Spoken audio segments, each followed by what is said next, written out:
आज हम इस वीडियो में जानेंगे कि क्या भगवान श्री राम जी की कोई बहन भी थी। आइए जानते हैं। भगवान श्री राम से जुड़े हर किस्से से लोग परिचित हैं। रामायण के सारे चरित्रों के बारे में भी लगभग सभी लोग जानते हैं। सबको पता है कि भगवान राम के 3 भाई थे, लक्ष्मण, भरत और शत्रुघ्न, लेकिन बहुत कम लोग जानते होंगे कि भगवान राम की एक बहन भी थी जिनका नाम शांता था। रामायण में भी शांता का बहुत कम जिक्र है। शांता इन चारों भाइयों की बड़ी बहन थी। शांता का जिक्र रामायण में भी है। वह राजा दशरथ और कौशल्या की बेटी थी, जिन्हें वर्षिणी और उनके पति रोमपद ने गोद लिया था। शांता ऋषि श्रृंग की पत्नी थी। शांता और ऋषि श्रृंग के वंशज सेंगर राजपूत हैं, जिन्हें एकमात्र ऋषि वंशी राजपूत कहा जाता है। शांता महाराजा दशरथ और कौशल्या की बेटी थी, जिन्हें अंग देश के राजा रोमपद और कौशल्या की बड़ी बहन वर्षिणी ने गोद लिया था। वर्षिणी की कोई संतान नहीं थी। एक बार वर्षिणी अपने पति के साथ अपनी बहन से मिलने अयोध्या आई थी। वर्षिणी ने मजाक में शांता को गोद लेने की इच्छा जताई। वर्षिणी की ये बात सुनकर राजा दशरथ ने उन्हें अपनी बेटी शांता को गोद देने का वचन दे दिया और इस तरह शांता अंग देश की राजकुमारी बन गई। शांता के बाद राजा दशरथ की कोई संतान नहीं थी। वो एक पुत्र चाहते थे जो उनके राजवंश को आगे बढ़ाए। उन्होंने ऋषि श्रृंग को पुत्र का मिष्टि यज्ञ करने के लिए बुलाया, जिसके परिणाम स्वरूप राम, भरत और जुड़वा लक्ष्मण और शत्रुघ्न का जन्म हुआ। शांता को वेद, कला और शिल्प का अनूठा ज्ञान था। वह बहुत सुंदर थी। एक दिन राजा रोमपद शांता के साथ बातचीत में व्यस्त थे, तभी एक ब्राह्मण मॉनसून के दिनों में राजा से खेती में मदद मांगने आया। रोमपद ने ब्राह्मण की याचना पर ध्यान नहीं दिया। अपनी उपेक्षा से नाराज ब्राह्मण वहां से चले गए। वर्षा के देव इंद्रदेव भी अपने भक्त के इस अपमान से नाराज हो गए। इसलिए मॉनसून के मौसम में वहां बहुत कम वर्षा होती थी। सूखा पड़ने से वहां हाहाकार मच गया। इस समस्या से मुक्ति पाने के लिए रोमपद ऋषि श्रृंग के पास गए। रोमपद ऋषि श्रृंग से यज्ञ करने की विनती करते हैं। ऋषि श्रृंग के कहेनुसार यज्ञ किया जाता है, जिसके बाद अंग देश में वर्षा होती है और सूखे की समस्या खत्म हो जाती है। इससे प्रसन्न होकर रोमपद ने अपनी पुत्री शांता का विवाह ऋषि श्रृंग से कर दिया। रामायण के कई पात्रों की कहानियों की तरह शांता के बारे में भी विभिन्न मत हैं।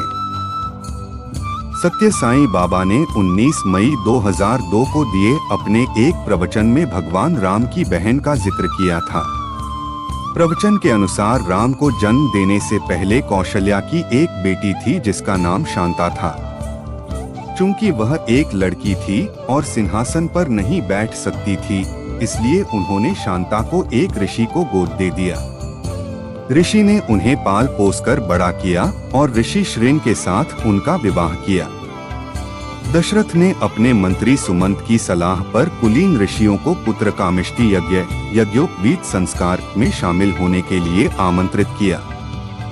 दशरथ ने ऋषि श्रृंग को खास तौर पर आमंत्रित किया और समारोह में आने के लिए कहा। ऋषि श्रृंग एक महान ऋषि थे। वह जहाँ भी पैर रखते थे, वहाँ समय पर बारिश, शांति और समृद्धि रहती थी। वहाँ लोग आनंद में रहते थे।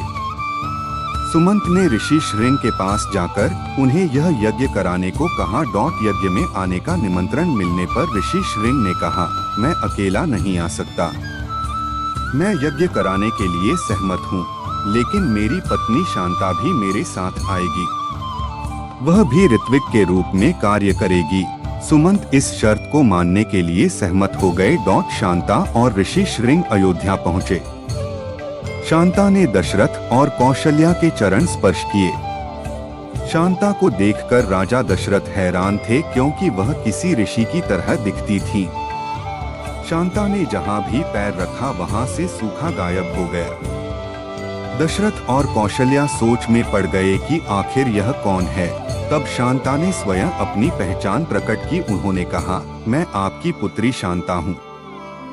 दशरथ और कौशल्या को यह जानकर बहुत खुशी हुई कि वह उनकी पुत्री शांता है, जिसे उन्होंने एक ऋषि को गोद दे दिया था। कहानी का एक और संस्करण है जो टीवी के एक धारावाहिक में दिखाया गया था। इसके अनुसार शांता को किसी को भी गोद नहीं दिया गया था। अयोध्या में एक बार भयंकर सूखा पड़ा था और ऋषि श्रृंग को यज्ञ करने के लिए बुलाया गया था। ऋषि श्रृंग द्वारा यज्ञ किए जाने पर जोरदार बारिश होती है और हर कोई खुशी से झूम उठता है। राजा दशरथ ऋषि श्रृंग को पुरस्कृत करने की इच्छा जताते हैं। ऋषि ने राजा दशरथ की बेटी शांता का हाथ मांगकर वहां सबको चौंका दिया। हालांकि राजा दशरथ अपनी राजकुमारी बेटी का हाथ एक ऋषि को देने के इच्छुक नहीं थे, लेकिन फिर भी वह इस बात के लिए मान गए। सालों बाद भी राजा दशरथ की कोई संतान नहीं होती है। वह पुत्र कामेष्टि यज्ञ करने के लिए फिर से ऋषि श्रृंग को आमंत्रित करते हैं। यज्ञ कराने के बाद ऋषि श्रृंग रानियों को प्रसाद खाने को देते हैं और इस तरह अयोध्या के राजकुमारों का जन्म होता है। अगर आपको यह वीडियो अच्छा लगा हो तो इसे लाइक, सब्सक्राइब, शेयर जरूर करें व अन्य वीडियो के लिए जुड़े रहें अपनी चैनल MS बक्सर बिहार के साथ। धन्यवाद।